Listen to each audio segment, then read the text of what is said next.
मनसेने वर्सोवा विधानसभामध्ये शालिनीताई ठाकरे यांच्या नेतृत्वात गर्भवती महिला व बालकांसाठी स्त्रीरोग तज्ज्ञ व बालरोग तज्ज्ञ यांची ओपीडी सुरू करण्यासाठी केलेल्या आंदोलनाला प्रखर आंदोलनाला यश आहे। वर्सोवा विधानसभा विभाग अध्यक्ष संदेश देसाई यांनी पेढे वाटून आनंद साजरा केला। महाराष्ट्र नवनिर्माण सेना वर्सोवा विधानसभामध्ये सौ शालिनीताई ठाकरे यांच्या नेतृत्वात गर्भवती महिला व बालकांसाठी स्त्रीरोगतज्ञ व बालरोगतज्ञ यांची ओपीडी सुरू करण्यासाठी प्रखर आंदोलन करण्यात आलं होतं।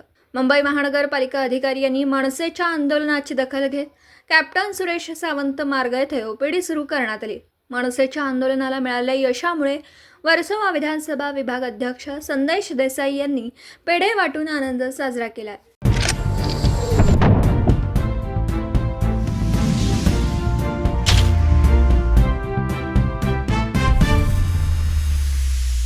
आज महाराष्ट्र नवनिर्माण सेनेच्या वर्सोवा विधानसभेतील सर्व पदाधिकाऱ्यांनी इथे जी आपण मागे बघताय ही ओपीडी आहे आणि ही ओपीडी जी आहे ती गर्भवती महिला व लहान मुलं यांच्यासाठी ही ओपीडीचं आंदोलन आम्ही जे मागच्या 15 दिवसापूर्वी केलं होतं त्याच्या प्रखर आंदोलनाच्या परिणामामुळे व महाराष्ट्र नवनिर्माण सेनेच्या सर्व पदाधिकाऱ्यांच्या प्रयत्नाने इथे ही ओपीडी सुरू झालेली आहे आणि एवढं मोठं आंदोलन केल्यानंतर जे ओपीडी चालू झाली त्यासाठी आम्ही आज महाराष्ट्र नवनिर्माण सेना वर्सोवा विधानसभेतर्फे पेढे वाटप करतोय।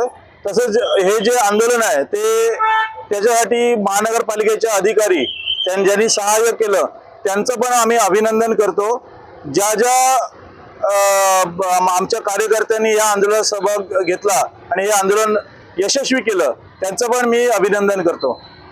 100% येणारे जी 2 महिन्यांनी येणारी निवडणूक आहे त्या निवडणुकीमध्ये महाराष्ट्र नवनिर्माण सेनेला याचा नक्कीच फायदा होईल, कारण हे जे बाजूला हॉस्पिटल आहे त्याचं पण काम मागच्या 8 दिवसापूर्वी सुरू झालेलं आहे आणि ओशिवरा मॅटर्निटी होम जे रिडेव्हलपमेंटला गेलंय त्याला अजून किती वर्ष लागतील आम्हाला कोणालाच माहिती नाहीये कधी पूर्ण होईल, परंतु हे 2 मजल्याचं हॉस्पिटल आहे त्याचं काम मागील 7-8 महिन्यापासून होईल असं त्यांचं हे होतं, परंतु ते सुरू होत नव्हतं।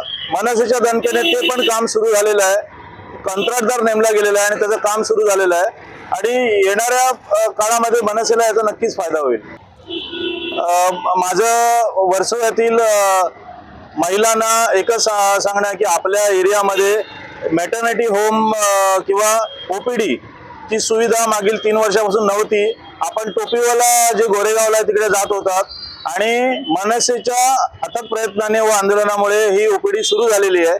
तर गोरेगावला जे लोक जात होते गरीब महिलांना 1000 रुपये 500 रुपये खर्च येत होता, आता आपल्या विभागात मनसेच्या आंदोलनामुळे ही ओपीडी सुरू झालेली आहे। लोकांनी इथल्या स्थानिक रहिवाशांनी त्याचा लाभ घेतला पाहिजे।